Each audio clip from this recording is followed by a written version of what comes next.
Good day. It's Wednesday, September the 22nd. I'm Martin Gagel with Market Radius Research. Today we've got CEO Brad Douville of Greenlane Renewables. Greenlane Renewables is a leading global provider of biogas upgrading systems that produce clean, low carbon, and carbon negative renewable natural gas from organic waste, including landfills, wastewater treatment plants, dairy farms, and food waste. I've got Greenlane on the call for a few reasons. Firstly, I interviewed Brad almost 6 months ago, and it seemed like a good time to get an update. And thanks for joining us again, Brad. And I continue to have a strong interest in the Greentech space. And with the recent release of the IPCC report and apparent growing global action towards decarbonization, there continues to be a lot of attention and funding going to this space. The Greentech space has pulled back since its peak in February, and since then, but Greenlane stock has held up better than most, and the company has posted some solid financials and announced a strong pipeline of business. Remember, this is neither a recommendation nor investment advice. We're here to learn about the company. Brad, thank you very much for taking the time to join us today. Let's hear your story. Great. Thanks, Martin, and thanks for having me back. I'm excited to be here today. And as you suggested, I'll go through the deck relatively quickly, and I would encourage folks to go to our website. It can be downloaded and gone through at your leisure. So first, I will be making some forward-looking statements. So again, when you download the investor presentation, you can take a look through those notes. Okay, so what do we do as Greenlane? I think our tagline says it all. We are changing the nature of natural gas. The world is decarbonizing, and that's what renewable natural gas is intending to do. Think of renewable natural gas to the natural gas grid as wind and solar are to the electricity grid, but much earlier in its penetration. So it's probably 10 to 15 years behind what we saw happen in wind and solar. RNG is particularly relevant for two of the largest and most difficult to decarbonize sectors of the global economy. One is transportation. Think commercial transportation, displacing diesel fuel and heavy-duty trucks, and the natural gas grid. Renewable natural gas is a fully mixable fuel with fossil natural gas. You can mix it to any ratio. It fully displaces it, and it's rapidly shifting from niche to mainstream. So what does Greenlane do? So we are a provider, a global market-leading provider of the technology that does biogas upgrading. So that's taking the biogas once it's produced from a number of different sources, whether it be landfills, wastewater treatment plants, dairy and hog farms, food waste, other streams. That decomposes, it produces biogas. We clean that up with the technology that we provide and create high purity biomethane that's suitable for injection either directly into the natural gas grid or direct use as vehicle fuel. So some investor highlights. We are a pure play in this space. So we are all in on RNG. The company's been around for over 30 years, but we've been public for just the last 2 of those years. We launched on the TSX Venture Exchange in June of 2019. Earlier this year, we graduated to the senior board at TSX. We have had 100% annual revenue growth. So that's 2020 over 2019. And in the first 6 months of 2021, we've already exceeded the revenue that we did in all of 2020. We've had 4 consecutive quarters of record revenue, 3 consecutive quarters of positive adjusted EBITDA, which is what we would have expected as the top line grows rapidly. Brad, yes, Mark. With the you've doubled revenues. Well, you've already hit your last year's revenue 6 months into the year. What is driving at that? Is it just like such big demand for it, or now that you've capitalized, you're better able to get your sales force out and you've got the infrastructure to kind of grow at that rate? What are the contributing factors to it that have allowed you to grow at such a rate? Yeah, let me to answer your question, I'll flip to this slide and hopefully that illustrates it here. So I talked about the 2 end markets of transportation and the natural gas grid. And I'll have to take those one by one because they take a little bit of understanding. So firstly, with commercial transportation, the reason renewable natural gas is growing so quickly is because there's been a couple decades of penetration of natural gas vehicles into that space displacing diesel fuel. Diesel fuel still is probably about 90% market share in heavy duty trucks. But of those natural gas vehicles, it's as simple as stopping fueling them with fossil natural gas and start fueling them with renewable natural gas, which essentially means it's, for all intents and purposes, it's unlimited demand. The market size in commercial transportation is enormous. Now, if that's big, what's even larger is the gas utility market. So this is, again, it's because renewable natural gas is a fully drop-in substitute. It is carbon negative or carbon neutral, depending on the feedstock source. It's in high demand. For the gas utilities to remain relevant and competitive with their electric utility counterparts, they have to catch up with renewable content. And again, I always describe renewable natural gas, as I think the rest of the industry does. It's essentially, it doesn't have a demand problem. That's not the problem at all. It's how quickly can we scale? And the scaling is a consequence of what happens on the left-hand side of this chart, which is the feedstocks. So there's a ton of effort, focus, and investment dollars going into developing projects to get the demand satisfied. So that's really, we are outpacing the market. The last 6 years of annual growth of RNG volumes in the US, for example, into the transportation market has been about 30% CAGR. So far so good. I think our strategy is working by outpacing the broader market. Okay, well, let me finish off the highlights. So contracted sales order backlog. So these are firm contracts that we're either partway delivering or just starting to deliver. At the end of June, at the end of the quarter, that was 42 million. We added another 12.8 in new contracts in August, and then just recently another 6. So continuing building in the order backlog. The pipeline, which is the visibility to new potential contracts. So we won't win all those. All of those projects may not proceed, but that's currently valued at over 800 million. So those are, it's significantly higher than our backlog. And the way to think about that is it gives us lots of headroom to be able to turn into contracts those higher probability opportunities.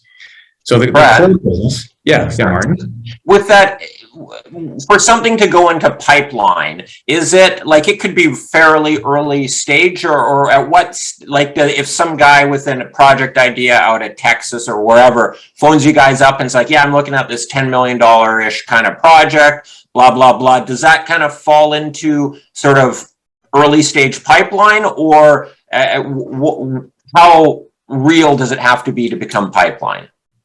Yeah, it has to be real enough that we know the developer, we know the project, we know the parameters of the project. We have to have quoted it, so we have to have identified the technology selection and assigned a value to it, and have a pretty good idea of what we would deliver. Now that can change through the process. And just to give a context, the 800 million represents potential contracts that we could sign tomorrow or 24 months from tomorrow. So that's the typical horizon. So within a visibility of roughly 2 years. Okay, and where you've actually provided a quote to, or at least maybe a preliminary kind of scoping kind of quote? Yeah, we do 2 basic stages. We do a budgetary, which still has to have firm enough parameters that we can actually identify the right technology and identify the system elements to be able to sell something. And then our second step is a commercial proposal, where that's the step just before entering contract negotiations. All right. And what was, how big was your pipeline, let's say a year ago? Like how big has this grown? Well, about 18 months ago, it was roughly half of that amount. So it's been growing healthily. I think, we tend not to get overly focused on that number. And the reason being is because, as I said, it's really what we're focused on is the order backlog. So that is the thing that translates into revenue. Our revenue model is the way it works is it's percent completion. So when we get a new contract, so if we were to sign for example, a 12 million contract tomorrow, It could be deployed anywhere from 9 to 18 months. So let's just use round numbers. If it was a 12-month delivery, then every month we would have $1 million of that 12 million go into revenue over the next 12-month period. The way our accounting works in projects that are probably underway is most of that will turn into revenue in less than the next 12 months. So we've been selling a lot of them. Technology provider that sells the systems, the customer would be an EPC type of company, a construction contractor, and then we would normally deliver, commission it, performance test it, hand it over, and then we would sign an ongoing maintenance contract. So that's the context of our business. Now, having said that, we are expanding into recurring revenues and profits through a develop, build, own, operate model, which really is a focus on develop. So that's the earlier stage where we can partner with developers to help accelerate projects to the ready for construction phase. We don't intend to provide construction capital. That's not what we're all about. But if we can help accelerate projects by deploying some at-risk money, then that gets us a small ownership stake or profits interest in the resulting project. So hence some exposure to the RNG contracts themselves. And our vision is that we are looking at an opportunity, total addressable market of 90 billion in biogas upgrading equipment sales over the next 20 to 30 years. So that's how we've positioned the company, is to be the leader in deploying that large equipment system sale opportunity for that infrastructure build out. And if we can get a small amount of the resulting projects across hundreds and hundreds of projects, then that's what we think success looks like for the Greenlane business. Okay, let me describe this just a little bit. We hit this slide a minute ago. I just want to talk about our equipment specifically. What do we do as Greenlane? So there's a lot of different industry participants. You have developers, you have project financiers, you have the feedstock providers, you have the energy companies who either are the off takers and or possibly the project financiers. So there's a lot of moving parts. And in the projects themselves, the most technology-rich portion of that is the biogas upgrading. And basically what that means is that once the biomass is decomposed, either in a landfill or in a digester, it creates the biogas, which is it's a mixture of gases. It's roughly half carbon dioxide with biomethane. I call it biomethane because it comes from biosources. It has other impurities. Those have to be cleaned up and removed. And then we have to do this separation process to separate the molecules. So we do that using a number of technologies, which I'll touch on in a moment. And we are unique. I mean, that's an important thing about Greenlane. I did mention that we are unique in the RNG space because we are a pure play. We focus solely on this. And because we focus solely on it, unlike others that participate in this space who bring the technology that they happen to have, we went at it differently. So we said, well, we think the RNG space is early days. It's going to happen. We want to help make it happen. So we're going to bring the most compelling technologies and multiples of that, because these technologies all do different things. They behave differently in different kinds of projects. And that's really our strategy, so that we don't have to get into debates with our customers on technology selection. We just get into discussions with our customers on how to optimize their project. Okay, so some of the underlying drivers, I won't go into great detail, but Martin, you had already asked about this. The transportation space, what's really driving that? It's really in the US right now. That's the main driver. It's been a very dynamic market. It's the federal level renewable fuel standard that was put in place in 2005, together with a growing number of state level programs starting in California a number of years ago with the low carbon fuel standard. Here in Canada, we'll get our own CFS, clean fuel standard, next year, which will be not dissimilar from what we've seen be highly effective in California, Oregon, Washington. Other states are not too far behind from launching their respective programs. So the kind of value that you can get for renewable natural gas coming out of the transportation space in the US today could be as high as $100 per MMBTU. The value of the resulting RNG is a function of its carbon intensity. So there's methodologies that assign how much carbon you're removing. Some of the projects, because you're avoiding raw methane from escaping into the environment, methane is a very potent greenhouse gas. It has anywhere from 25 to 80 times, depending on the time scale that you're looking at, of warming potential versus CO2. And that's why it's so attractive to drive RNG into the transportation fuel mix. And that's largely where the oil and gas companies are focusing. The gas utilities, the other very large market and arguably a much larger market, leading utilities such as FortisBC, Énergir in Quebec, SoCalGas, they've put in place aggressive programs to displace up to 20% of the fossil gas that they distribute by 2030, and then keep growing from there. Again, the underlying basis for that is to compete with the electric utilities. Gas, of course, is quite a bit cheaper than electricity. Rate basing is the method that's being embraced for North America to drive volumes of RNG into the gas utility network. Sir, with the fuel standards and the one that's coming into Canada, the provinces already have some, or in corporations like in BC, we have Fortis, and they have a goal of, sorry, I forget, it's 20 or 30% within like 5 or 10 years or so forth. Is it that type of a program, but implemented on a national scale? Yeah, I have to decouple those two things because they're different. So Fortis, BC in particular, they have a target of 15% RNG in their network by 2030. Okay. So that happens to be theirs. So think of that as the gas utility market. And then the CFS, the Clean Fuel Standard, that will come into force hopefully next year, that's a transportation-based program. So that's to drive clean, low-carbon fuels into the transportation mix, a very similar mechanism. That's what's used in California, Oregon, and Washington State today, that scores the carbon intensity, and then you create value associated with that.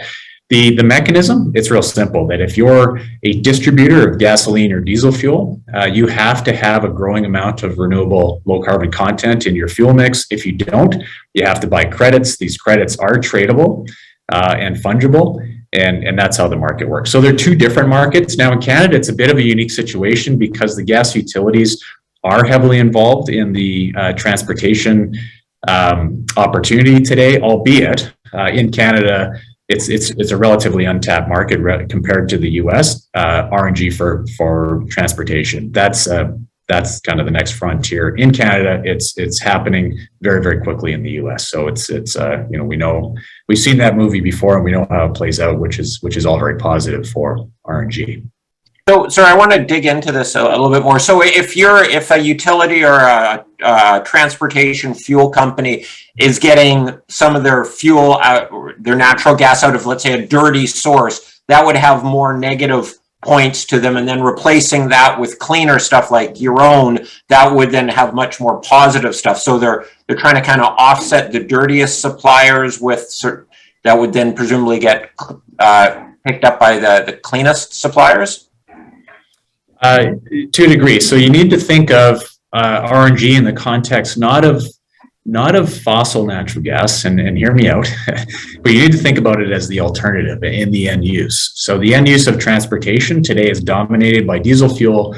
Diesel fuel has a high carbon footprint. So the concept is to reduce that. And how do you reduce that? You have renewable natural gas engines. They are different engines than diesel engines. So you have to buy a truck that is able to carry and deliver our RNG to the engine and burn it in the engine. So but those are existing today. They exist. You can buy them all day long, and that's the market. So it's really the comparison point is diesel fuel, not natural gas, fossil natural gas from another source.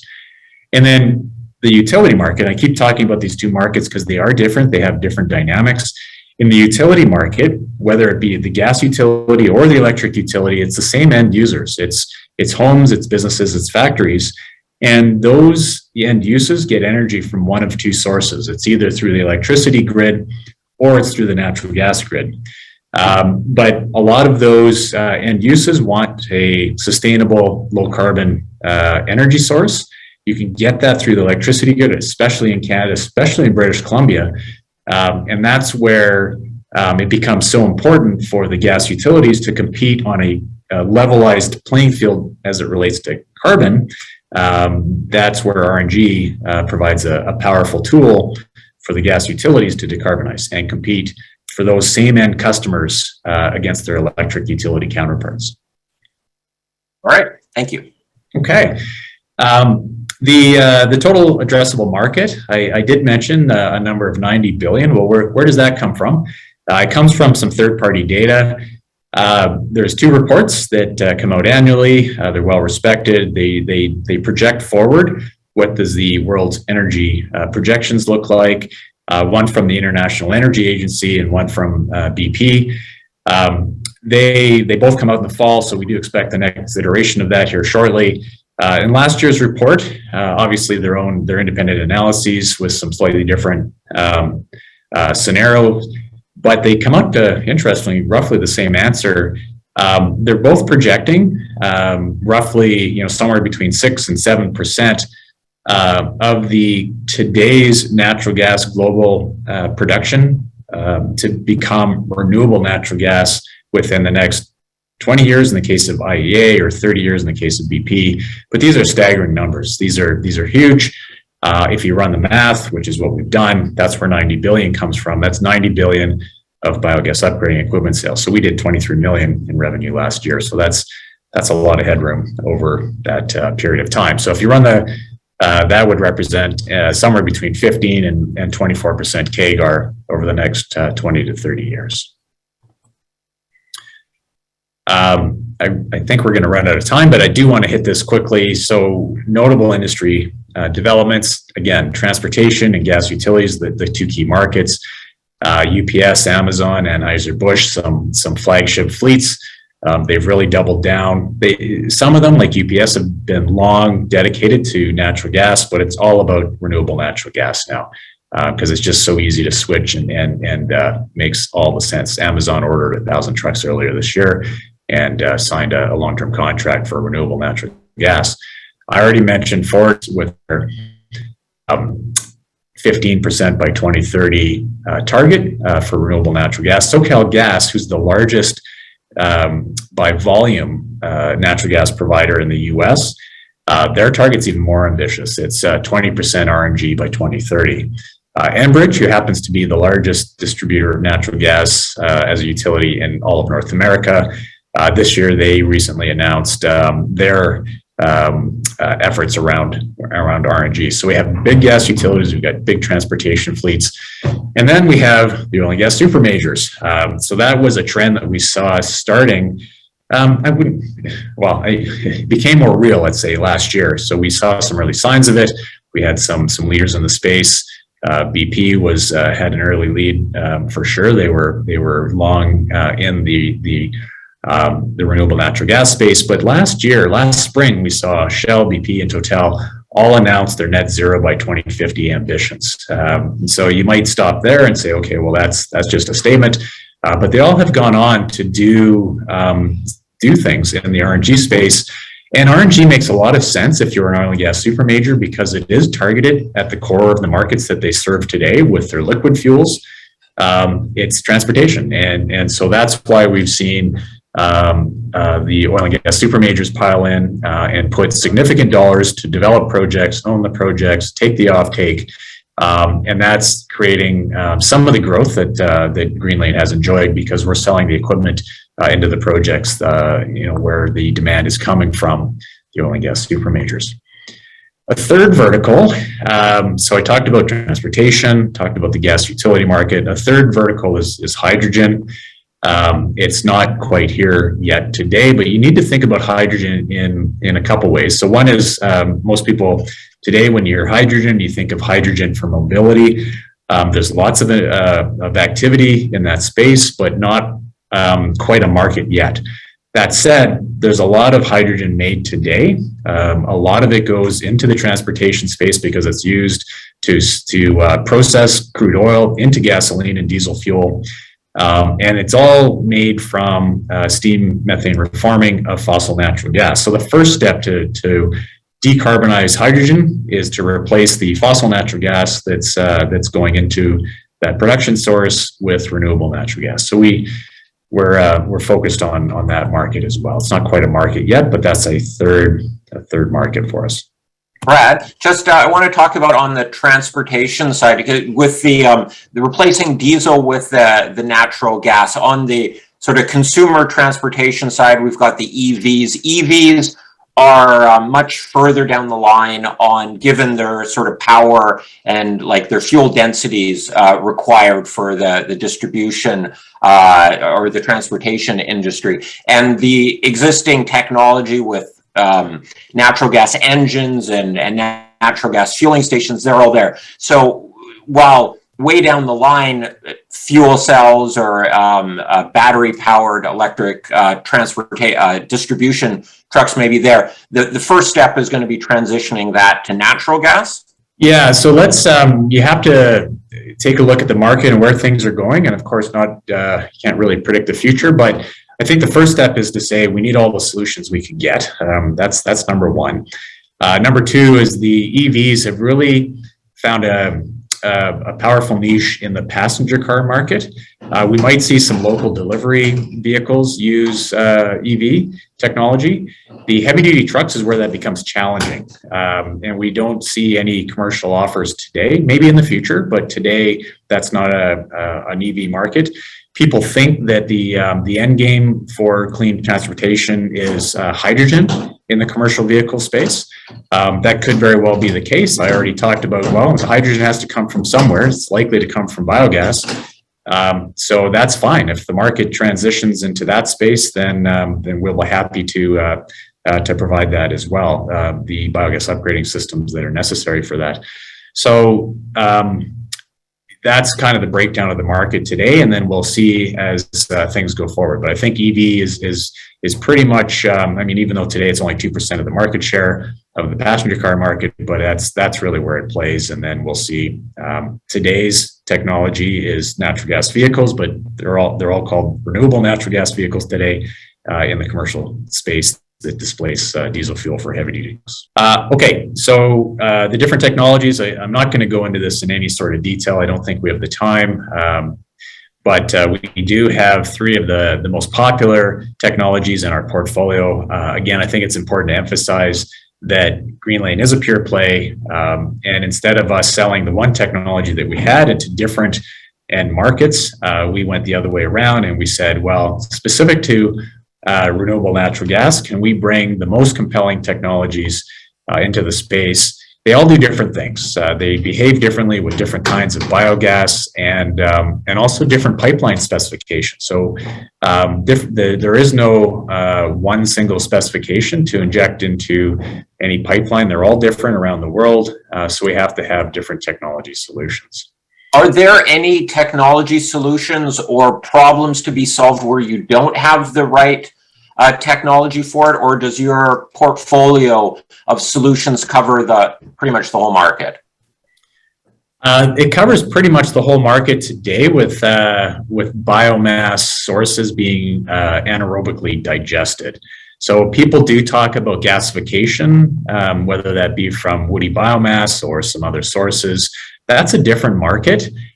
You can have a pathway to renewable natural gas for that. It's not commercial today. So the commercial market for natural gas today, or renewable natural gas today, is either landfills or it's digesters, and the digesters have a wide variety of feedstocks, whether it be wastewater at a wastewater treatment plant, dairy farms with the manure, hog farms, all sorts of different kind of waste streams. Food waste is another big one as well. So to answer the question, any of those, any size, anywhere in the world, any kind of feedstock, we have the right technology for that. And that's why we've said we're all in on RNG, and to do that, we better have the right portfolio of technologies. All right. And we've sold a lot of them. We've sold over 125 into 19 countries. 12 of those countries, we were the first to provide an upgrader. It's a real pioneer in a market that's been finding its way over the last 30 years, over the last 5 years or so. It's really begun to take off. It's not always easy being a pioneer. You get a lot of arrows in the back, and I think we've learned an awful lot, which has positioned us well as the market has embraced renewable natural gas. And I'd much rather have had those learnings when the market was nascent than today when we're hitting that inflection point. Let's see here. I'm going to accelerate. Okay, so let's talk about some of the things that we're doing beyond the core business, because I think this is exciting for our stakeholders, our developer partners, and what we're trying to do. So at our core, we sell the systems. The systems show up on site. We will commission them, performance test them, and then hand them over to our customers, and then sign a long-term maintenance contract. So that's the scope of our business today. We felt that we could add incremental value in the market by working with the developers that are looking to us to provide the technology that we know of in our sales pipeline, and we can help accelerate their project development. So think of the projects in 3 phases. Development is where you're getting permits and you're organizing your feedstocks and doing all the activities until you are ready for construction, which means the construction capital comes in. So we're talking upstream. So all the development that has to happen, we can help de-risk the projects because we've seen more than 125 of them. We know what they look like. We know the ones that you should stay away from. Okay, well, good. So let's hit some financials here. And as I mentioned at the beginning, we have been growing very quickly, 100% revenue growth, the doubling of revenue. So that was 2020 over 2019. Our fiscal year ends December 31st. And in the first 2 quarters of 2021, we've already exceeded cumulatively the revenue of all of 2020. So growing very quickly. The balance sheet, I already talked about the 42 million in sales order backlog. That will translate into the revenue line. Those are secured contracts that we're delivering today. The cash balance in the bank, 36.5 million as at June 30th, and no debt. So we are well positioned from a balance sheet perspective. What I didn't comment on is the cash balance. So we don't have a large need for working capital within the business. We do use an outsourced manufacturing model. So it's an asset-light approach that's deliberate. Because we've sold into 19 countries around the world, we do need a widely based supply chain to be able to deliver around the world. That's been an effective approach for us. It worked particularly well during COVID, as we were able to navigate the various shutdowns that occurred. And it also is a recognition of the kinds of things that we make, the technology, the IP. Those are the key elements. There's a lot of partners out there that are very good at making the kinds of things that we need made. We don't need another factory. We don't need to own our own factory because we can get excellent quality, cost, and delivery from our supply chain partners. And we have quite a number. It's quite widely dispersed, so we aren't overly reliant on any one particular supply chain partner. Well, as you scale your revenues, are you going to be able, like typically if you had your own factory, the bigger you get better efficiencies and so forth. As you get bigger, will you be able to sort of drive efficiencies through your supply chain and your contract manufacturers, get bigger purchasing power and so forth? Well, absolutely, in terms of the purchasing power, but we have quite a bit of purchasing power now. And I would argue it's the other way around. Owning your factory is not by any means the holy grail. It's a different part of your business. You have the manufacturing realities. What do you do if you're not producing that month, but you are next month? You've got a lot of challenges. So our model was basically to work with manufacturers who are very good at what they do. They have a portfolio of industries that they support. They're able to manage their peaks and valleys because different markets are happening at different times. And I don't think we're necessarily seeing peaks and valleys, just peaks right now, which is all very positive. But we work with people who do this really well. They've already got the scales of efficiency. We don't need to build our own factory to be able to do that. All right. And then another thing on your revenues, I was going through your financials yesterday, and your revenues are very North America, United States dominated. And is Europe or other parts of the world in your target site, or is there just so much business in the US you don't need to really push on that much diversification globally? Well, we are global, and of the 125 systems we've sold, probably more than half of those are in Europe. Europe has been at this longer than North America, so there has been an opportunity to move quickly and gain market share in the North American context, which we took a strategic decision to head down that path about 4 years ago. I think it's fair to say that that's worked out well.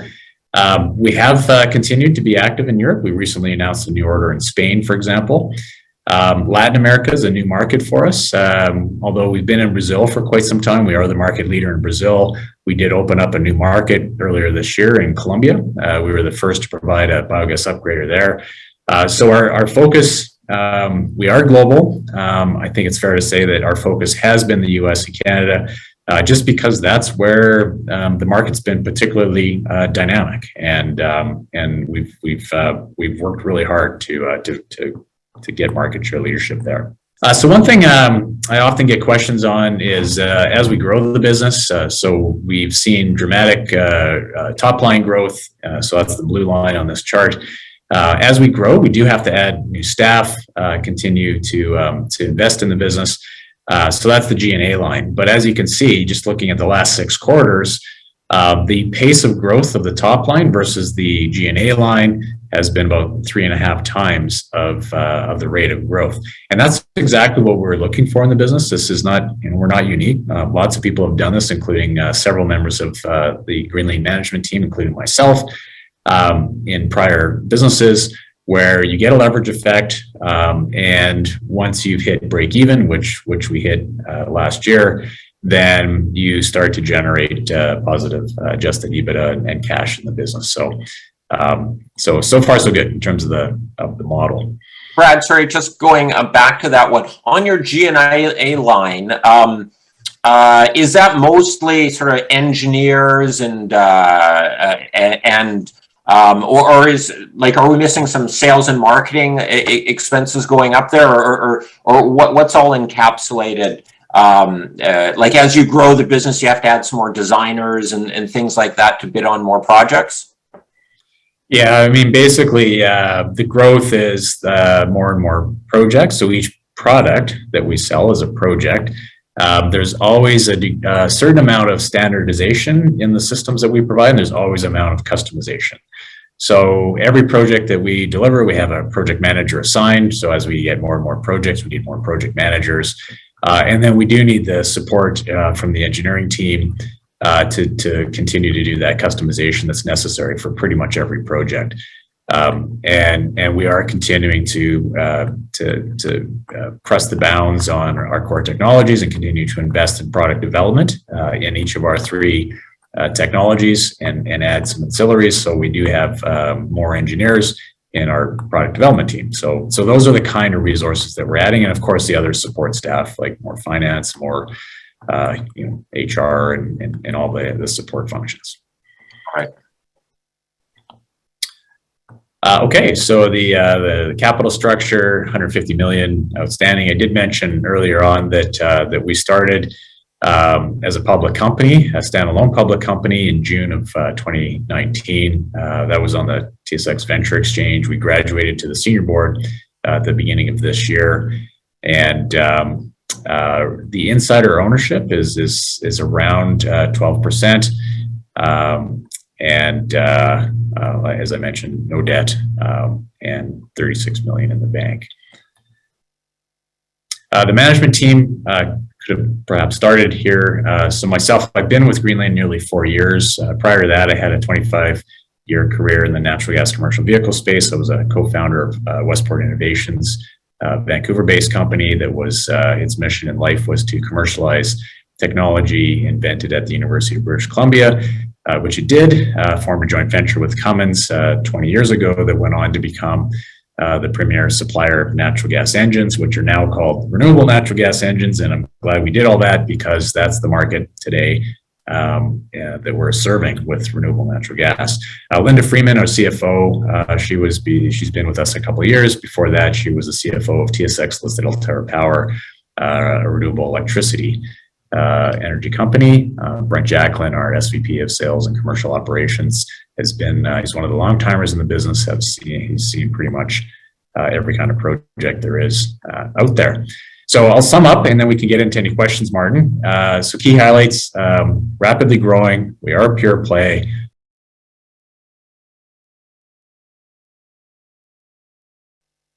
Capacity to date, strong sales order backlog and pipeline. Our core business of system sales has healthy gross margins. We are expanding with our deployment of development capital to add incremental recurring revenues and profits. We are the only one in the space that offers three main biogas upgrading technologies. That does set us apart. We are looking at a total addressable market of $90 billion in biogas upgrading equipment sales.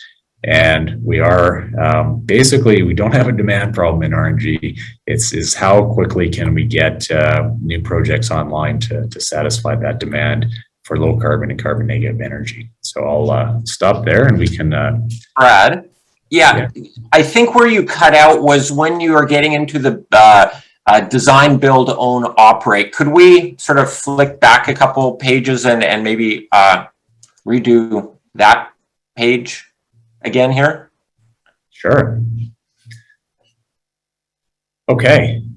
So I've talked about our system sales business, and we felt that we could add more value in the relationships that we have by investing in the development phase of projects. So that's with development partners. These are the developers who are coming to us looking for the biogas upgrading equipment. And sometimes, not always, but sometimes they could accelerate their projects with use of financing in the development phase to accelerate things like permits and site control and feedstock agreements, all these kinds of things. So what we would do by deploying that accelerates the projects to the ready for construction phase. It secures the Greenlane equipment into the project, self-serving, of course, and that's what we want to do. And then our compensation for deploying that specialized development capital is to get obviously repaid when construction financing comes into the project, but also retain a profits or equity interest in the resulting project. Again, our lens is that we are sitting in front of, over the next 20 to 30 years, to deploy 90 billion, well, the market size would be 90 billion of biogas upgrading equipment sales. If we can be the market share leader in that, plus have a small amount, own a small portion of a large number of projects into which we've sold our equipment, then that's a very attractive business model for Greenlane.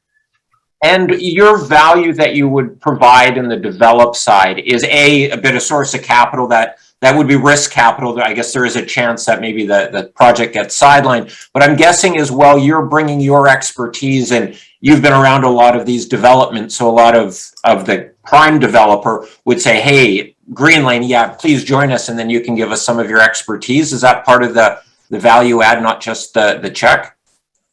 Yeah, that's exactly right. There's not a lot of companies right now that are deploying development capital, but the ones that are, they're typically financial companies, and that's quite different from Greenlane. We're at our core a technology company. We've seen many projects, and we can help de-risk them because we've seen what goes well and what goes not so well in projects. So we can lend that knowledge and expertise and experience, and that's of great value to developers. There's a lot of new developers coming into the space with the huge growth within RNG. They all don't have a track record of developing successful RNG projects because we're starting from a small base. So as you would expect, there's a lot of learning from the development community, and we think we can lend a hand, not just with the capital itself, but with our knowledge. And have you executed on any of these yet, or what's the timeline, or how many have you done to date? Yeah, so what we've done is because we went public in 2019, that was basically focusing on our go public year. 2020 was our year to focus on building the pipeline and building out the company. And then this year in 2021, we did do a financing earlier in the year, and that created our balance sheet strength. And now we're just getting into that over the last quarter and a half or so to basically put the list of projects together. So we're well into that process. We have many conversations going, and I would expect to be able to announce our first deals in this area in the not too distant future. So that is a news item that we hopefully could see, let's say, this year? Hopefully, yeah. So, obviously we continue to announce contract sales for deploying equipment, and hopefully we'll start to see some announcements around our deployment of development capital. Could you give us maybe a bit of an example? Let's say one of your equipment sales is worth $10 million. That seems to be sort of a reasonable sized project. With a $10 million equipment sale, what would that total project be kind of worth? And what would maybe, if it's a $10 million equipment project, would that entail maybe a $1 million sort of development input, or $500,000, or just orders of magnitude, just so we can kind of get, and then what percentage would you own at the end? Just sort of ballpark figures. Yeah, absolutely. All really good questions. So you have to think about it. Landfills is one kind, and then digester projects is another kind. So if it's a 10 million biogas upgrading contract, the landfill project might be, say, roughly double that. So there's other costs associated with the site services, the construction costs, and all those sorts of things. So that'd be a 20 million total cost. If it's a digester project, you got to build the digesters, and there's other scope. So the total project cost there, if it's 10 million in biogas upgrading, it might be 50 to 60 million total capital for that project. In terms of development capital, we are talking probably somewhere in the $1 million. It could be less than that. It could be a little bit more than that. Depends on the project and it's where exactly it's at. So that's the order of magnitude. Typically hundreds of thousands of dollars, not millions. And then the kind of resulting interest in the project, it's common for developers and the support with developers to have in the single digits, so less than 10% typically of the if it's an equity share or profits interest, it's in that order of magnitude. All right, and a little off topic here. When you build one of these, like, you're able to sell the RNG at a much higher price, given the dynamics of the industry and with people wanting to have this RNG within their fuel mix. What is the rough cost when someone builds a project that they, like right now, BTUs or whatever, a couple of bucks from natural gas? What is the cost of production out of these renewable sources? It varies because you have to factor in the feedstock source. But you might be anywhere from less than $10 per MMBTU to $20 per MMBTU. It really depends on the feedstock and the scope of the project. It could be as high as $30 for some projects that are on the cost end, but it could be as low as $8 or less. Yeah. And is there, like, on the technology and the scaling factor, like a learning curve or like a Moore's law type thing, where every year the cost to produce whatever a gigajoule of RNG drops by a certain percent? A lot of it is steel and sort of heavy stuff that sort of fluctuates with cost. But is there a technology component that kind of, or expertise that helps sort of drive down costs to improve the economics of this? Well, I think it's certainly fair to say that as companies like Greenlane scale, we are going to see a more cost efficiency within our business, not just with the synergies around purchasing, but the commonality and the standardization across our product line. We do, as I mentioned, we have the 3 core technologies, and we have to continue to invest in those. These technologies, there's not a technology risk in this space, it's an application risk. And that's really where the focus is and needs to be. But more and more projects under your belt, as the industry understands this and makes, let's say, fewer mistakes as an industry more generally, that, mistakes are costly, and if you can avoid them, then that's where you get your cost efficiencies, and people just understand how this gets productized over time. So I think we will see those. I don't think we're quite going to see the Intel model of the chip reduction in cost. That's not quite the same dynamic here, but we will certainly see some cost reductions over time. All right. I'm just looking at the question here. There's one sort of straightforward one here. What percentage of revenues come from services compared to equipment or projects at this point? I believe that's like in the 5 to 10% range. Well, it's been shrinking, to be honest, for the proportion that's going to service. And here's why: because we're growing so quickly. The growth is system sales. The maintenance contracts come after we deliver the equipment, and the revenue is generated over several years. Whereas the equipment sale, it's a large amount, and then we deliver it relatively quickly relative to our maintenance contract. So it has been 15 to 20, but we would expect that percentage-wise, the absolute value is growing, but percentage-wise, as our top line grows rapidly, we'll see it probably in the 5 to 10 range in the next little while here.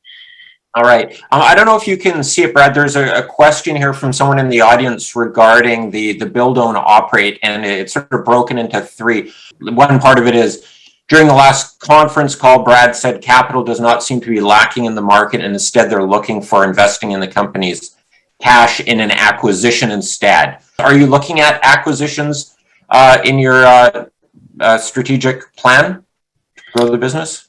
Yes, so great question, and we haven't touched on that yet, but the part of the financing, the use of proceeds for the financing we did at the beginning of this year were twofold. So one was, I've spoke at length already today around the deployment of development capital for projects. I've given some ideas as to the kind of magnitude. We have said that it's going to be somewhere in the 10 million to call it 15 million-ish of the 26 million that were raised at the beginning of this year would be set aside for development capital.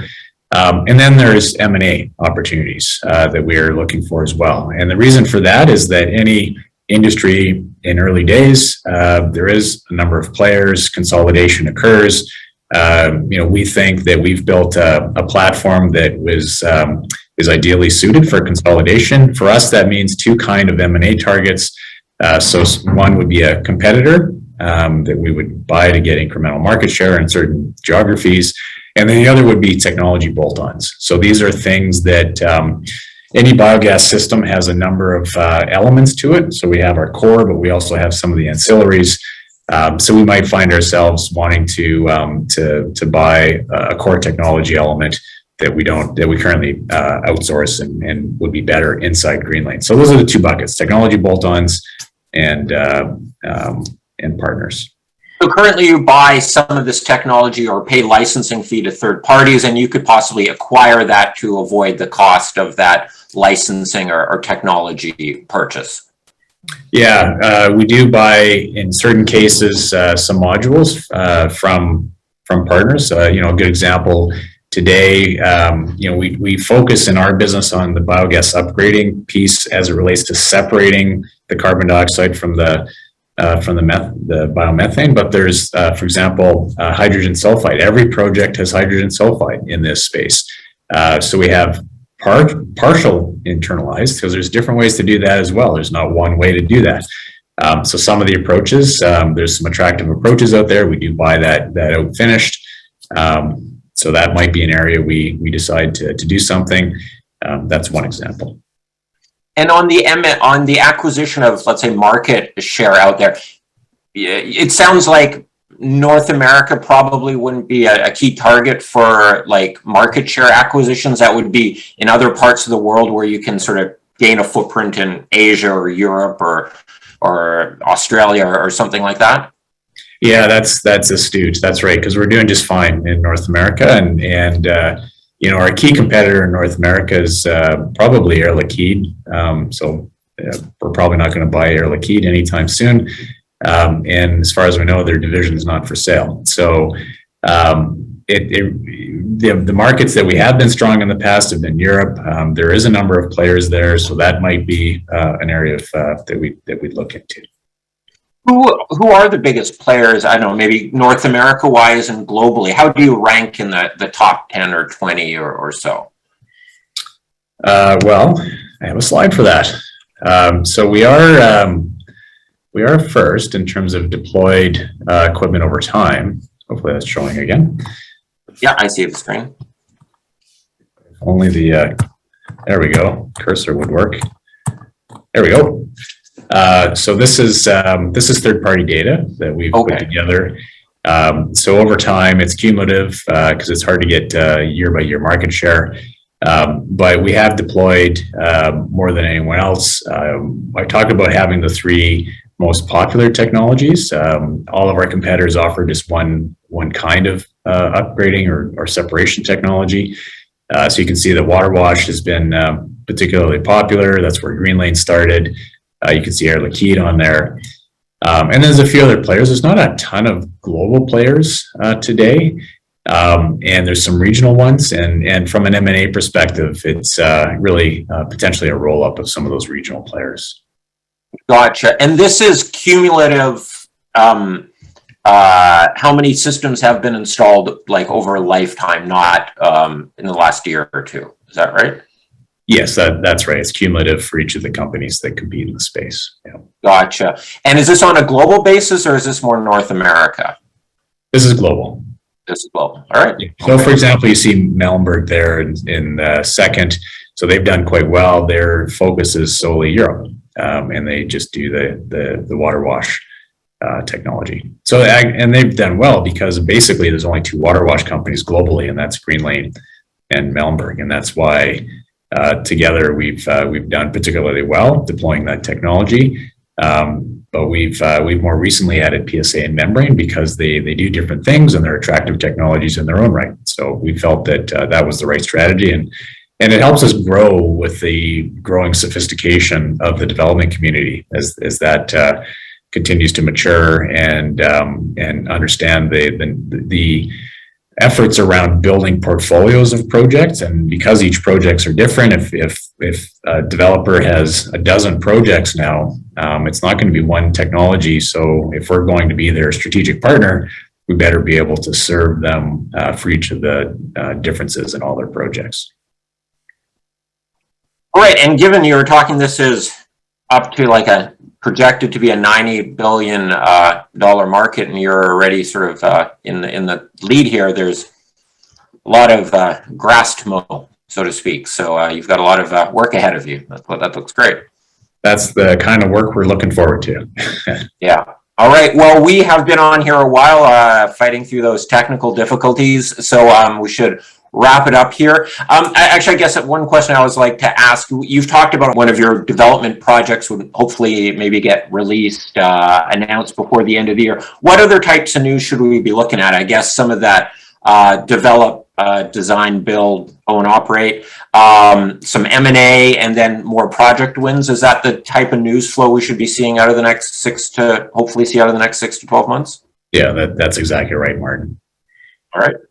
Any final comments, or should we wrap it up here? And thank you very much.